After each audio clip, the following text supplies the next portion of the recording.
Hey everyone. As we go into what I have no idea what day of self quarantine we are in, I hope this podcast finds you and your loved ones safe and healthy. I keep hearing the term new normal, and I refuse to accept that term. It is not the new normal, it is the new temporary. And if we all do what is being asked and stay socially distant, this too will pass. I have said over and over that the wine world is an incredible place, and I am so honored to be part of it. That has become even more apparent during this time. Many of us would typically be heading to the big cities at least once a week during March and April to attend many wine events, and these have all, for obvious reasons, been canceled. But we don't just go for the wine. All right, yes, the wine is a huge perk, but I have created in real life friendships with so many of these people, and seeing them at these events is really what makes them special. Luckily, we are also determined people. Hell hath no fury like a wine lover without wine. Many wineries have sensed that we need an outlet and have graciously turned to Zoom to have virtual tasting events, so we can not only taste their wines, but see our friends' faces again. In the coming weeks, I will be sharing some of these events with you. I hope you not only enjoy learning about the wines, but also listening to the camaraderie that this amazing group of people have. Stay safe. Slancha.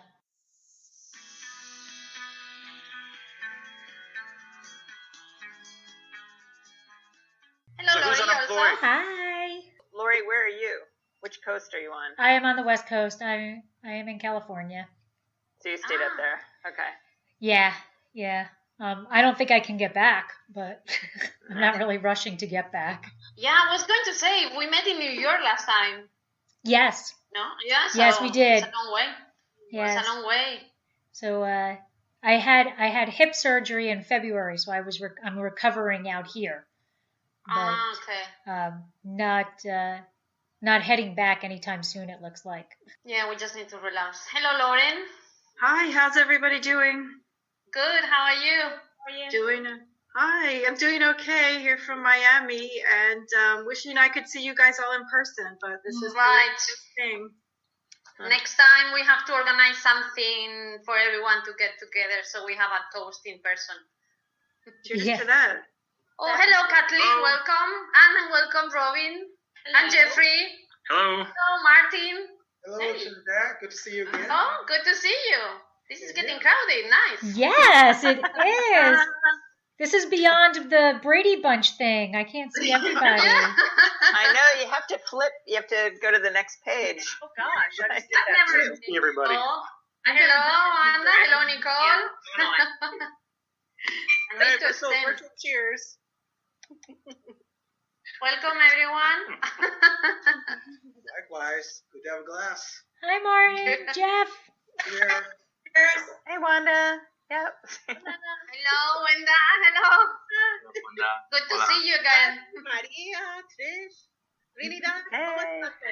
Muy bien. Muy bien, muy bien. Hello, Jim. Nice to see everybody. Good to see you. Thank you for joining us tonight to this virtual tasting with LAN. We have Lorea and Trinidad. Hello.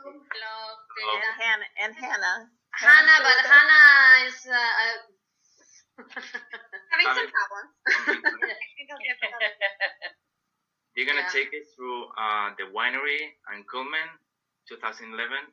So, just for the ones that I know some of you because we have met different parts of the country, but for those that don't know us, well, I'm Trinidad. I'm the export manager for some of the American countries, including the States. And I've been with the company now 20 years. So, yeah, sounds like a life. And Lorea here that you see next, she is our person responsible for also some markets in the US. She's normally in the East Coast in New York, but today she's in Pamplona, where she's naturally from, with the family. So yeah, I'm saying now I could leave before the things start to get a little more serious in New York. not that they're better here in Spain, but at least I have my family in a bigger space. So. Right. And unfortunately, Hannah seems to have problems with her Wi-Fi. So but sorry. Hannah, I can hear everyone. I just seem to not have video right now. So. oh yeah, that's Hannah. So. She's taking part of some other parts of the country, more like the Midwest and the Central States. So you have the 3 women here from LAN taking care of your country. Oh. I don't know if that's good or bad, but we do it very happily. And well, this was a moment that, sorry, I don't see my screen now. 1 second. Here. I'm sharing this screen as we just wanted to say, show pictures while we're here and everything. So, but some of you met Maria, our winemaker. Yes. And she couldn't make it.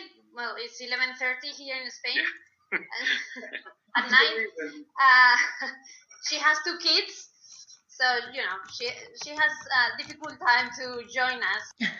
So yeah, because we told her that everyone was asking how we are doing and everything, and that we were going to do this, but in compensation, we are drinking Culmen while she's drinking Crianza.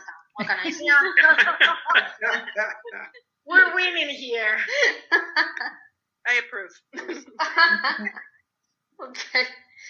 So if I go to the next, I know some of you are already familiar with the winery and the vineyard, but just to remind us what we are drinking, what we are having in this glass, where it's coming from.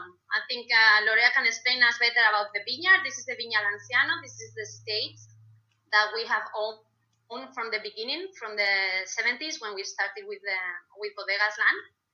When it was created, we were lucky enough to have our own vineyard in an area like Rioja, where everything is so parcel and so spread out, wineries without vineyard. So to have this privileged estate of our own. So I let Lorea tell you, because she knows much more about all this stuff, being an engineer. So. That's probably not true, because she's been here for 20 years. I'm drinking now. Yeah, there's no way I can compete with her knowledge. But I feel like Viña Lanciano is worth the explanation. It's something very unique, as Trinidad say. We have a 72-hectare estate, all surrounded by the river. I think you can all see it on her background, actually. We put the vineyard in there. So it's a meander, but it almost goes around the vineyard. And we have Mazuelo, Graciano, Tempranillo, and some Garnacha in there. And it's unique because of the river, which is one of the main elements that define Rioja, the Ebro River. Also, another element will be the Cantabria Mountains. So if we're talking about the climate, it will be more like continental Mediterranean. And the Cantabria Mountains in the picture will protect us from, all the weather coming from the north. And also the river will protect the vineyard always from frost. That we were in risk this week. For what I've heard, parts in Rioja were a little worried about it. And also for the summer extreme temperatures. It always helps to balance them. About the wine, the winds, sorry. We have 2 main winds that are affecting the vineyard. One is the Cierzo that comes from the north, and the other one is the Solano that comes from the south. With all those elements, we can define the vineyard a little bit, but we don't have to forget about the soil. It's mostly pebbles and come from the river. Basically, we're defined by the river, yes. And about the vineyard, the vines that we have at the Viña Lanciano are quite old. they go from like 40 to 60 years, and we have different training systems, but you can see there the base, and the elevation is around 400 meters, which is, it has some elevation. If you see at the picture, it seems like it's flat. It's right by the river, but I just want you to tell, I just want to tell you that it has some elevation from the river. And then the orientation is north-south with some inclination. So the vineyard is inclined, so we can get the most isolation and best ripeness, and expose our bunches. And that will be it for the vineyard, the main factors. Yeah, I'm I also don't know going if to. we said it. If you have questions, you can always interrupt us, or like just write them on the chat. We are here to enjoy, not for us to bore you. So Yeah, totally. feel free to Yeah. ask anytime. I just wanted to show how the vineyard is supposed to be now, because we are at the time of the year where we call this the tears, like the vineyard is crying. Mm-hmm. So because now is when the sap is coming up from the roots, and the budding is starting soon. We are a bit scared now because of the weather we have, because it's quite cold. Today we even have rain, a little bit of snow. So this is delaying the budding about 1 or 2 weeks. At that time, it should look more like this, like everything coming. So we were a bit scared that we will get some frost or something these days. I don't know what's going on in Rioja, but for the past, every time that has to snow is March, end of March. I don't call it climate change, call it whatever. But it's like our spring. We start with a bit of cold and snow. But when did the snow happen in previous years? Like 10 years ago, when was the snow happening? I have seen snow here in November. Logroño, Rioja is an area that is not very cold, and our elevation is not that high. So normally when we have snow, it's 2 days most, and it normally doesn't stay. I remember we had a snow some years ago, and actually we went to the vineyard just to take a picture of it, to have a picture of the vineyard with the snow. And March is very rare. I think the last time it snowed in March, it was like 7 years ago. Okay. Something like that. I remember I had visitors and we couldn't go because it was terrible. So it's weird. I don't know. And now it's, almost April. We should be kind of having another type of weather, but that's how it is. There have been some unusually late snows in some other parts of Europe just this week. I've seen people posting just a dusting. We don't put the snowblower away in Minnesota until the end of April. God, you are in Minnesota, Jeffrey. Oh my. Then what we have here today for you is nothing. It's just some drizzling going. For us, it's like a snowflake, but for you, that's nothing. Yeah. My God, this is changing. So anyway, I just wanted to show you what will be next coming from the vineyard in the future. That will be, there will be another things in between, but we are just getting to the point, to the harvest. So these are some images of our harvest, the team that comes to take care of it. Our vineyard is normally ready before the rest, because we also control another 400 hectares, so the vineyard is always the first one to be ready. So we always start with the vineyard around beginning of mid-September. So, and it lasts for 2-3 weeks. And then when we are done with our vineyard, then we will take care of harvesting the rest. Trinidad, Martin was asking if the 10 is the same year after year. And for what I've heard from Jose, they try to repeat Is that correct? From The people what? harvesting? That what is happening year after year? The team, the people that does the Yeah. Jose, actually, can show you. The ones you see down there, Jose and Pedro. Yes. Jose is the person in charge for the vineyard for the last 25 years or so. He comes from Portugal, and this is Pedro, his son. Yeah. He's continuing the tradition. And he knows people in Portugal and around here, so normally it's the same team coming to do all the labors that take care in the vineyards. So also the pruning, the harvest. So they know everything already for many years. Will that be tough this year because of everything that's happening? It's a bit early to say. We hope September will be back to normal. Yeah. So some other sectors, like there is a big production of strawberries in the south of Spain, in Huelva and parts of Lake Andalusia, and they were having a shortage of labor because of the conditions. Right. Yeah, because the movement between countries, normally those people get the labor from Morocco.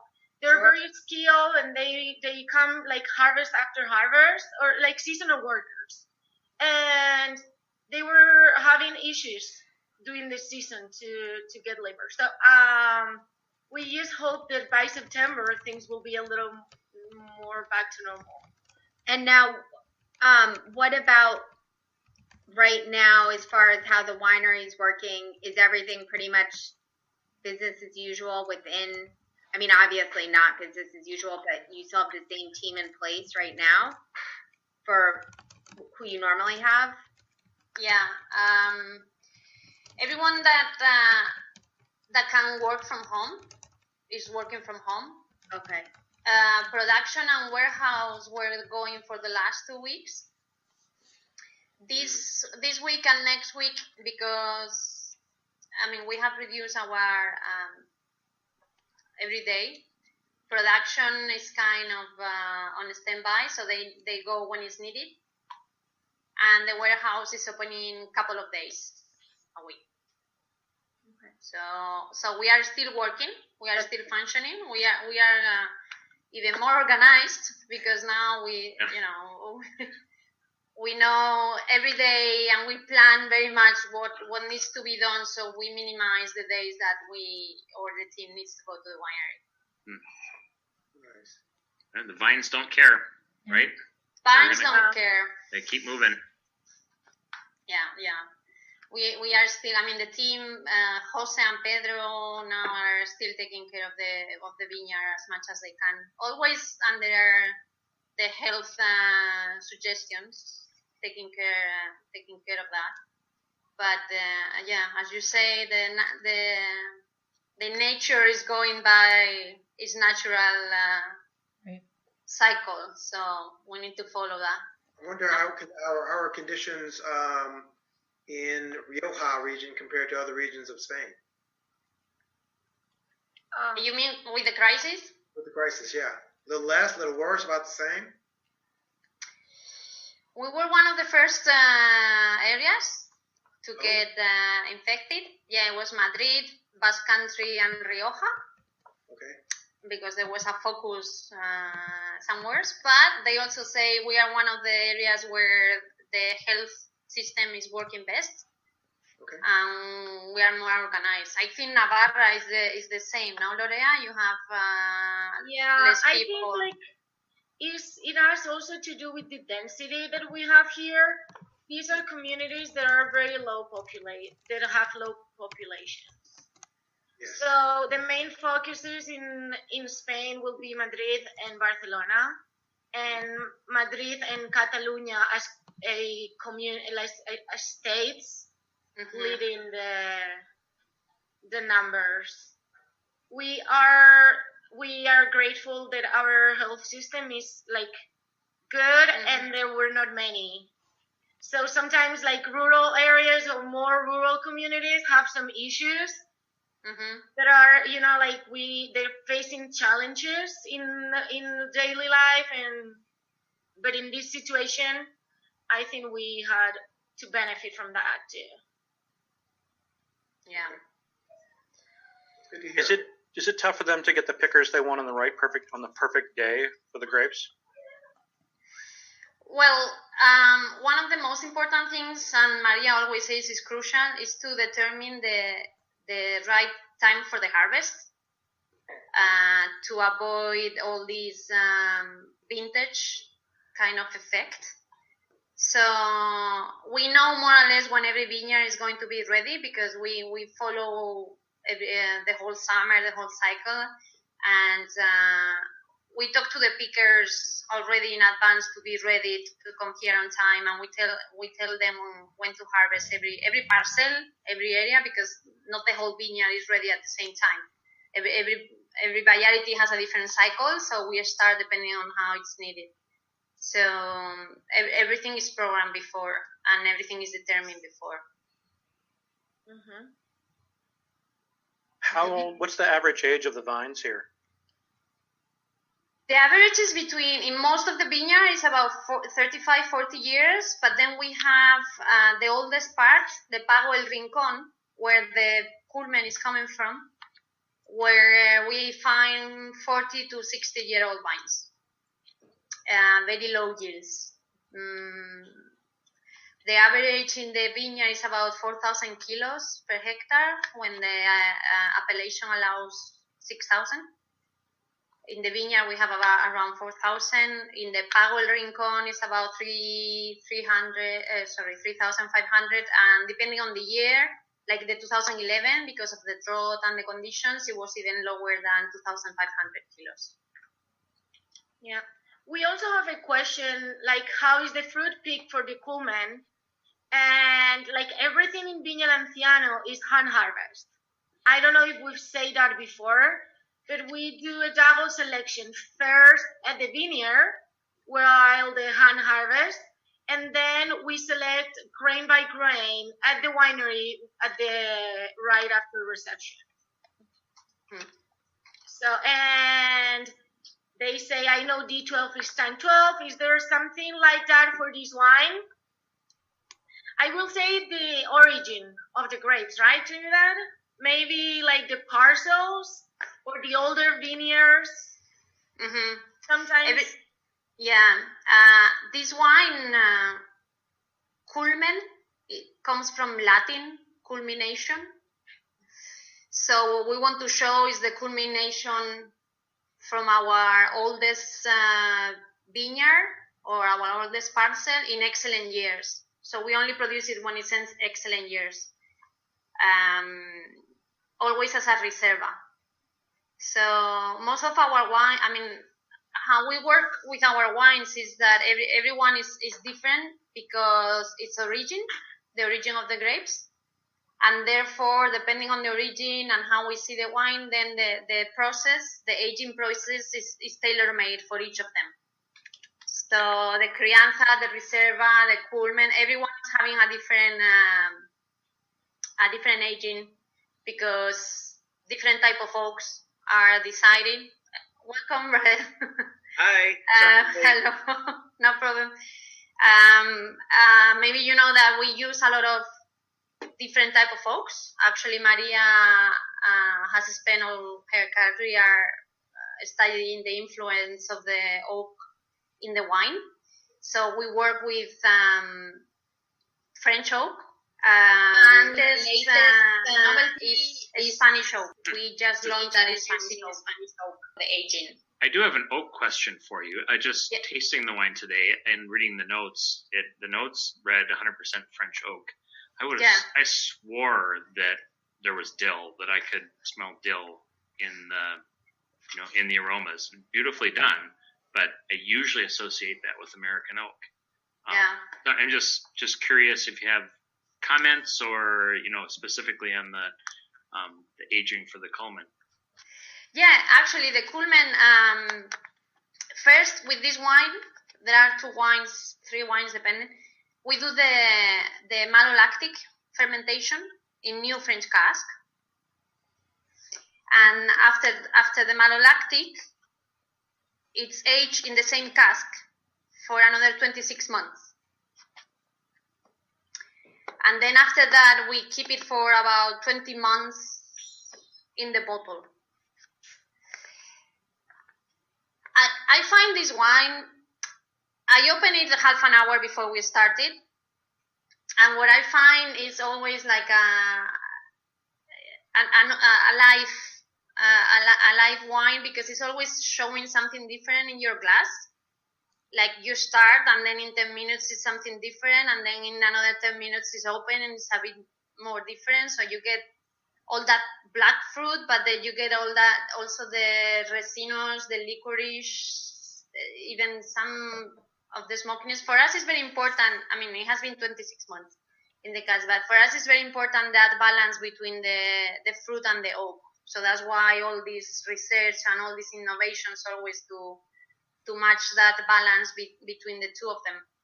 So yeah, I guess sometimes you smell things that you associate to other type of oaks, but depending on the tannins, the toasts, you find it also where you don't expect it. So I hope that's a nice surprise. When was the last time you made one of these? You said you don't make them every year. When was the last vintage? 10. Before 10, exactly. These are the vintages we did. We started with the 94. That was the first one. It was launched, I think, when I joined the company in 2000, something like that, or 2001. Then it was 95. And then from that we moved to 2001, 2004, 5, 7, and 11. And the next one is 15. The next one will be the 15 vintage. And when are you going to release the 15? We are just now, this next month, about that. So we are drinking the last of the 11. Enjoy. Yeah. We need to get back together again to taste the 15 when it's done. Okay. Deal? That's a plan. Yes. And actually, the 11 being an excellent year, it was difficult because it didn't rain. We had some drought.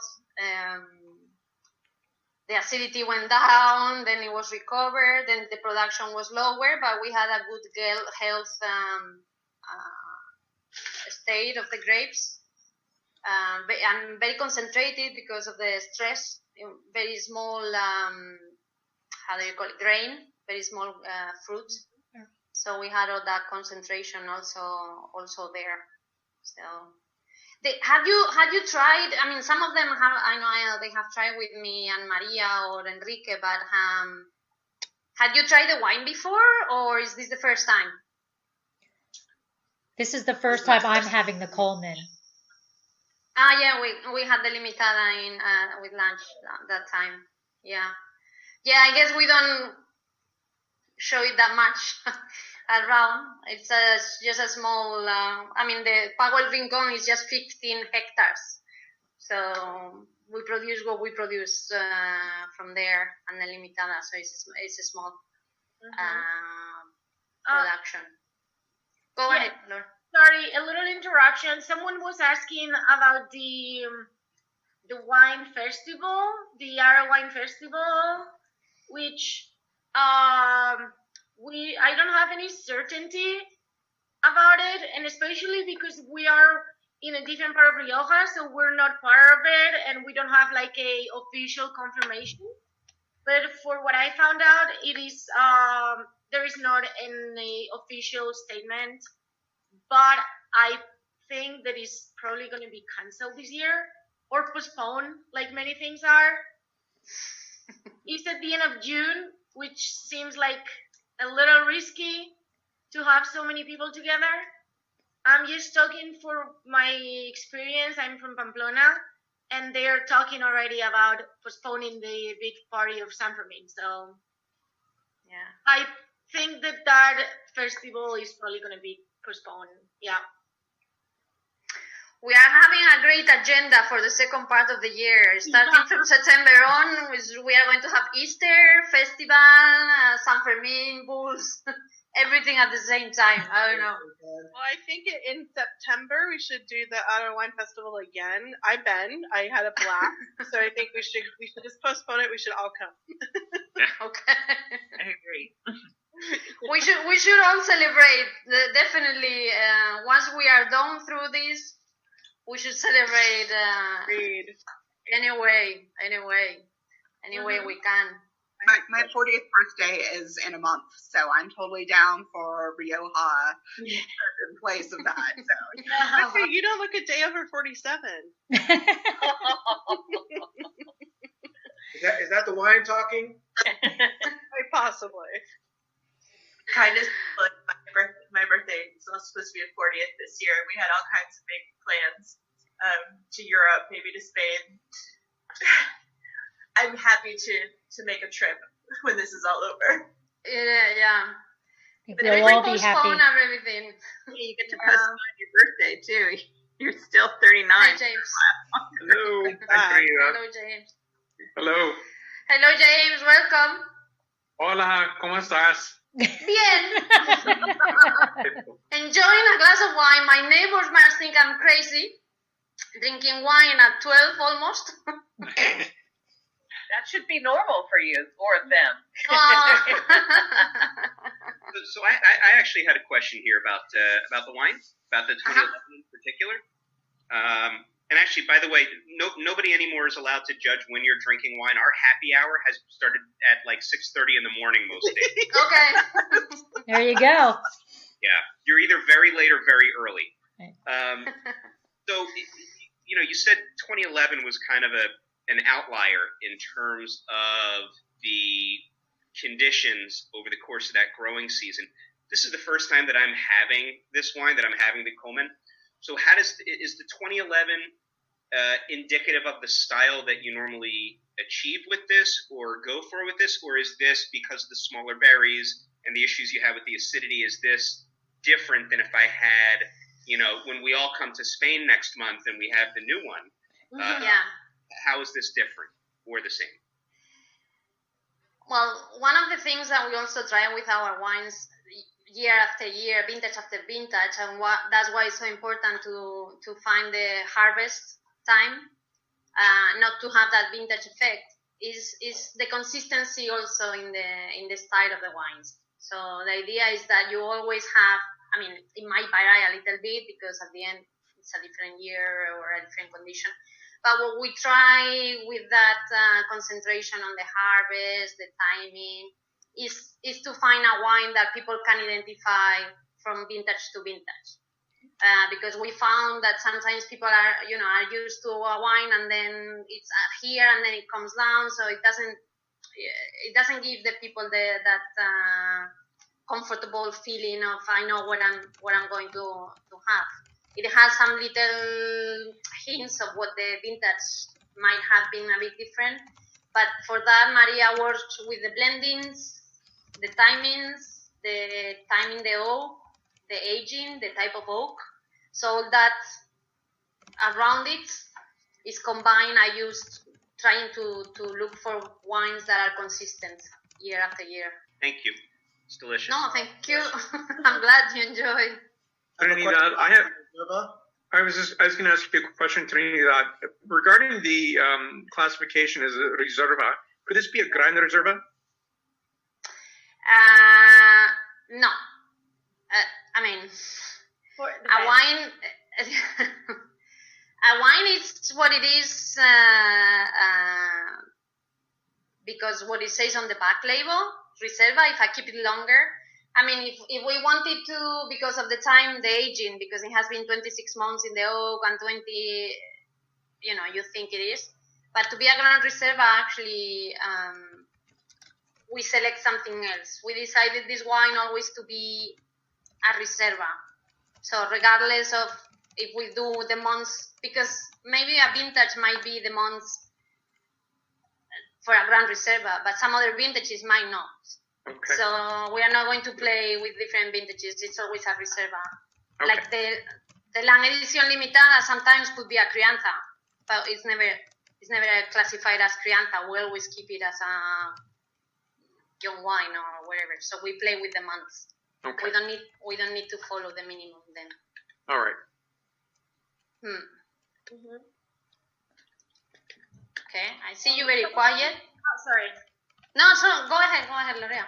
I'm gonna be in charge of remind you the questions.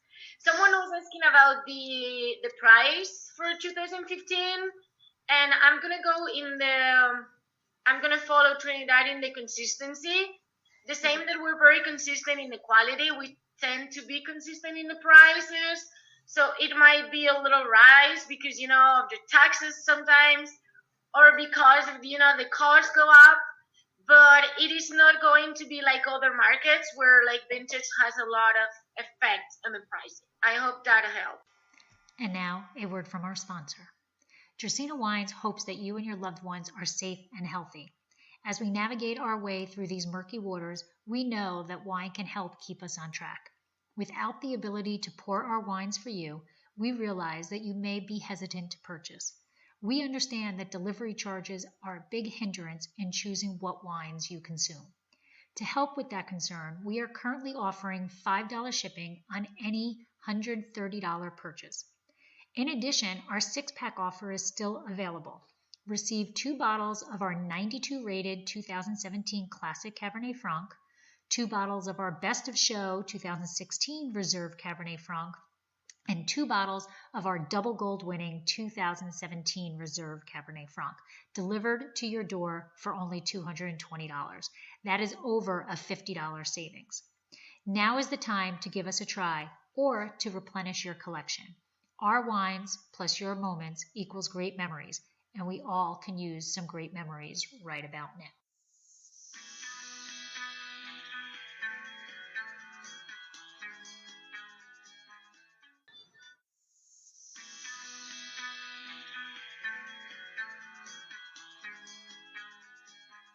I don't know if you had dinner already, but here I show you one of the things that we do in the vineyard sometimes. Oh. After harvest and everything, we have the pruning, and this is a break people having at the vineyard during the pruning. This is what we call, what you see on the bottom is the chuletillas, what do you call that, Lorea? Ribs? No. Yeah. Lamb chops? Yes. Something like that. Sorry, I know it's your dinner time, so some idea. So, the shots that are cut during the pruning is what we use as the bottom, and then we put the grill, and then you put the lamb chops, and that's what we call chuletillas al sarmiento. Sarmiento is the shots. So that's one of the typical dishes here in Rioja. And the shots are giving that special taste. That's a very sustainable practice. Yes. Recycling. Yeah, someone was also asking about the pairings. What would you pair with this wine? I will go with lamb, but in my house we also love roast, so lamb or even pork or steak. I will definitely pair it with meat. I like the spices on the wine and how the structure will balance. Sorry, my birthday. But we also would like to hear what you think. What do you think would be a good pairing with it? So this to me screams that cheeseburger. I do this bacon and caramelized onion jam on top. I think that would stand up to I put a little bit of espresso and balsamic vinegar in that bacon jam. I think black fruit is ripe enough; it would stand up to that. I think the tannins are screaming out for some bacon fat. I'm projecting right now because I'm starving. Brian, you have read my mind. I had bacon fat screaming. Anything with bacon, William said he used it with cumin. I can see cumin and the onion going in there also. But yeah, bacon fat, it's like a marriage waiting to happen there. And that smoky flavor of it too. Right. Poor William is giving up red meat for Lent, so should not be rubbing it in. Well, I just had this with a piece of a brownie with chocolate. Oh. Yeah, there's another option. Chocolate, desserts, after meal, just a talk after the meal. That's also an option. I could see it with a nice rich bolognese too.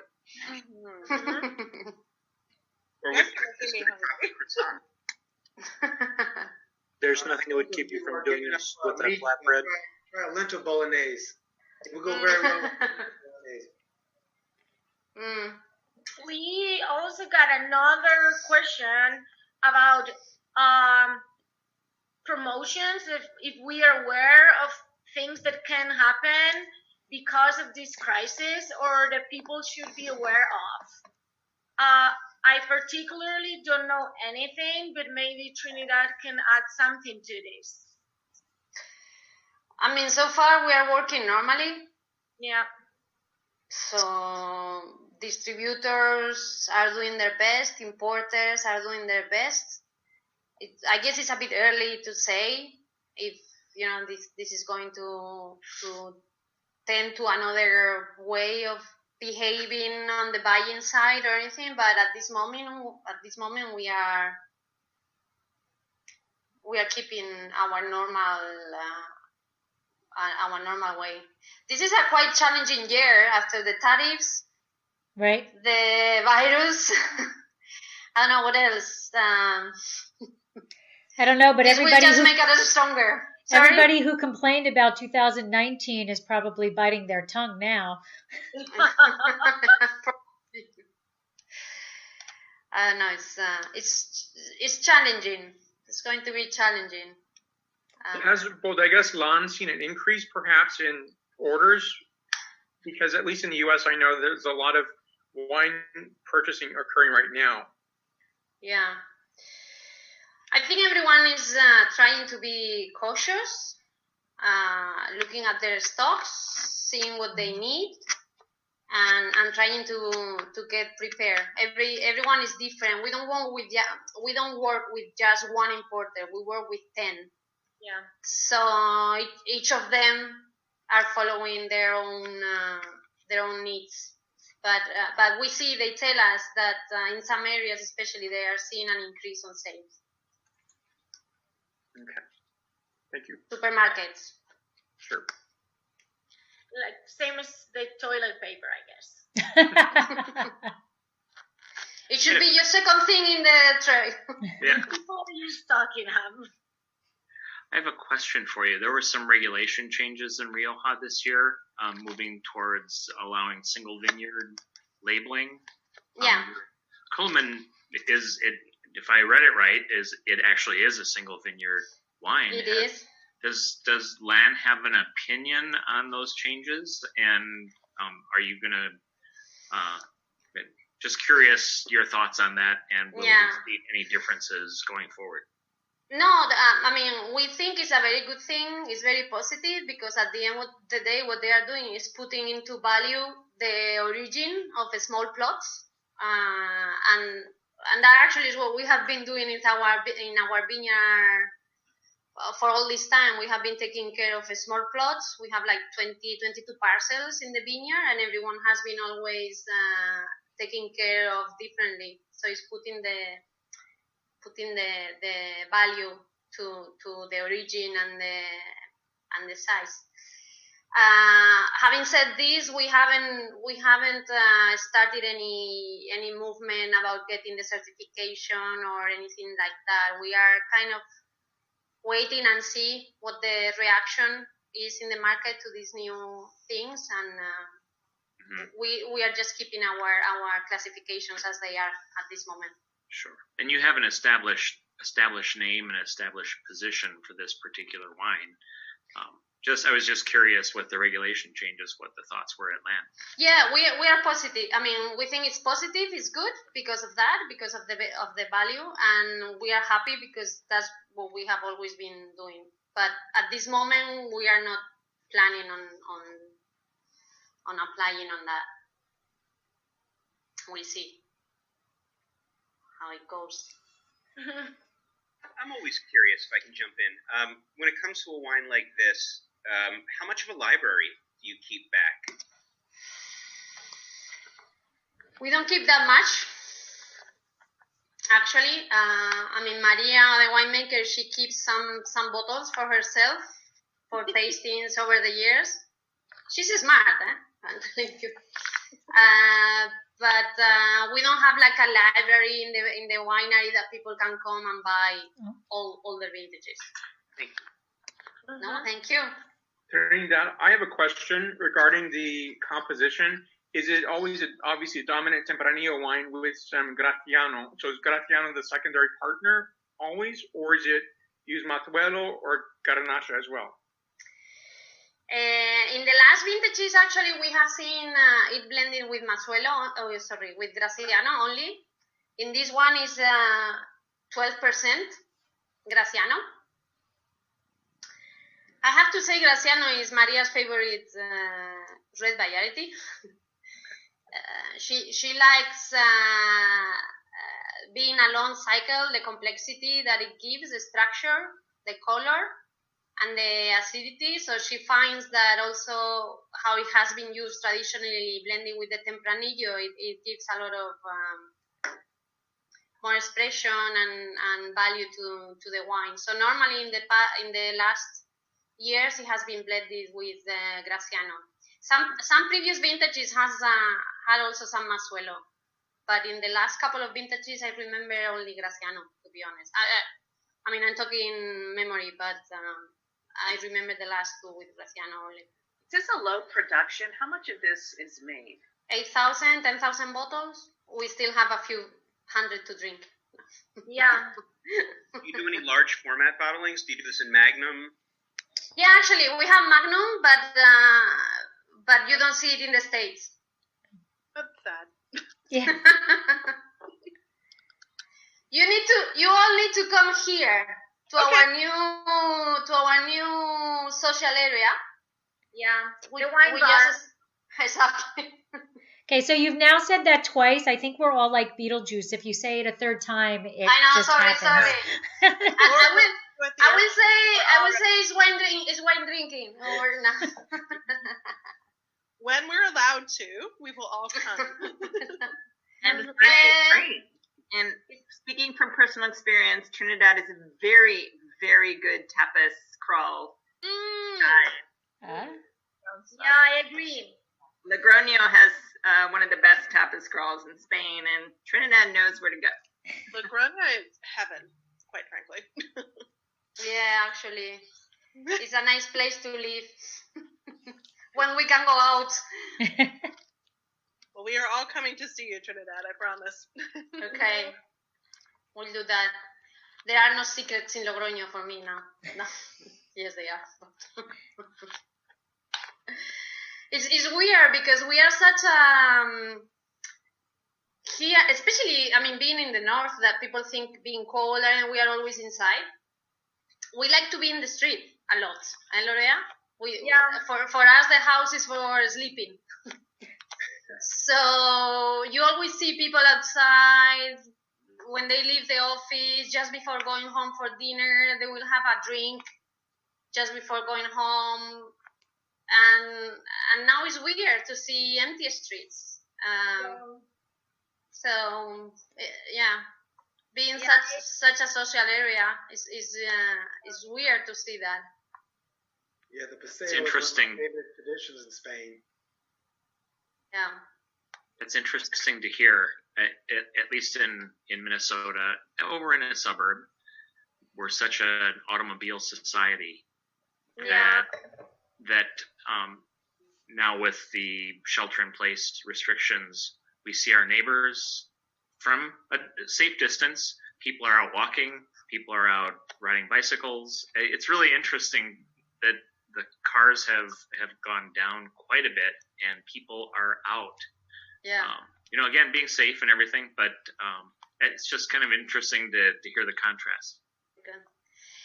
Here, you know what is funny? I was talking to a friend of mine this afternoon, because when this started, we all got together at 8 to go out to our balconies, windows, and everything to give an applause to people working in the healthcare. And when this started, it was night at 8, but we changed our hour this weekend, and now it's daylight. So people can see each other in pajamas. So we are discovering our neighbors. When it was dark, you could go out like whatever. I did see a few comments before the chat referring to getting dressed and washing hair. Yes. I've been here for 3 weeks, and now I'm like, oh my god, when I go out, do I know how to wear something that is not my speakers? Yeah. Hello, thank you for your interest. I know you are asking, and greetings from here. We are living difficult moments, but fortunately, we stay healthy. And we enjoy a wine this night with my family. Take care and stay at home. Bye. Bye. It's funny. There's a hole in my glass, and the wine keeps draining down, and I don't know what's happening.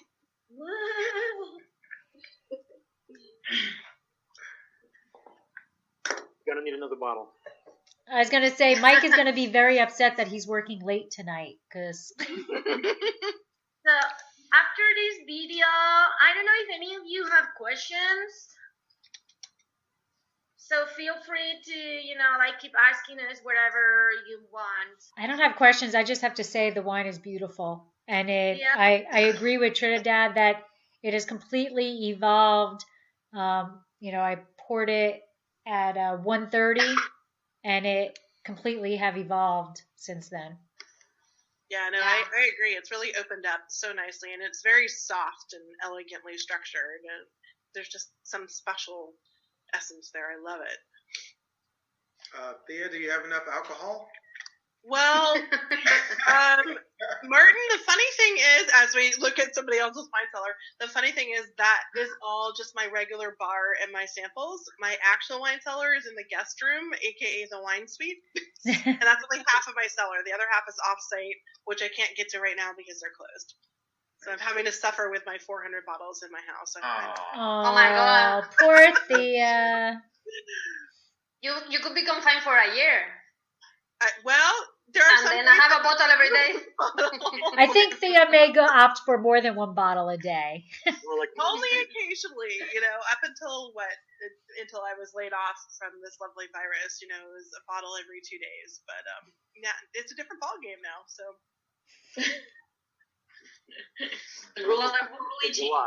airport drinking rules. That means you can drink, 3 cocktails at breakfast. It's totally acceptable. It will help us get through our samples a little easier, I think, right? Agreed. Yeah. I've replaced my Coravin with my liver. So guys, just a quick toast to everybody. I've been on mute because there's crazy sirens in the background, but thank you so much to the team in Spain for staying up, and thank you everybody for coming and toasting, and please stay safe and well, and we're thrilled that you could join us tonight. Thank you so much. Cheers. Thank you. Cheers. Thanks. Cheers. Lovely to be a part of this. Thank you, guys. Thanks, guys. Bye. Thank you. Thank you. Stay safe.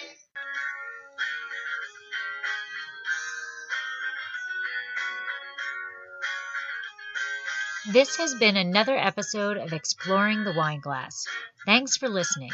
If you have suggestions on what topics you would like me to discuss, please reach out on social media. You can find me on Twitter, Instagram, and Facebook as Exploring the Wine Glass. I'm also on LinkedIn as Lori Hoyt-Budd. Of course, you can always email me at exploringthewineglass@gmail.com. If you enjoyed our podcast, please rate, review, and subscribe on your favorite podcast catcher to help others find me more easily. Until next week, sláinte!